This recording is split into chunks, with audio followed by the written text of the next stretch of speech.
Hello friends, good morning అండి. ఈరోజు నేను పొద్దున్నే రావడానికి ఒక మంచి కారణం ఉందండి.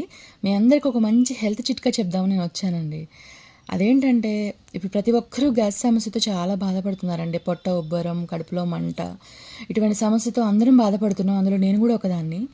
సో నేను రోజు పొద్దున్నే ఒక హ్యాబిట్ అలవాటు చేసుకున్నానండి. అదేంటంటే, పొద్దునే పరగడుపున కొంచెం జీలకర్ర, కొంచెం వాము, కొంచెం సోంపు, 4 ఆకులు తులసాకులు, 4 పుదీనా ఆకులు, వీటన్నింటినీ మిక్స్ చేసి ఒక చిన్న గ్లాస్ వాటర్ వేసి బాగా మరగబెట్టి వాటిని వడగట్టుకుంటూ ఒక చిన్న టీ గ్లాస్ వాటర్ అవుతాయి ఫ్రెండ్స్.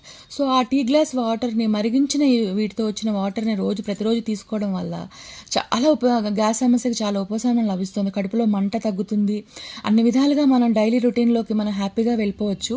సో ఇది నేను పాటిస్తున్నాను ఫ్రెండ్స్. ఇది మీకు కూడా పని చేస్తుందని నేను పెడుతున్నాను. ఇది అందరికీ పనిచేయాలని నేను చెప్పట్లేదు. ఇది నాకు పని చేస్తుంది. సరే, నాతో పాటు మీలో కూడా కొందరికి పని చేస్తుందని నేను మీకు షేర్ చేస్తున్నాను ఫ్రెండ్స్. ఇది మరి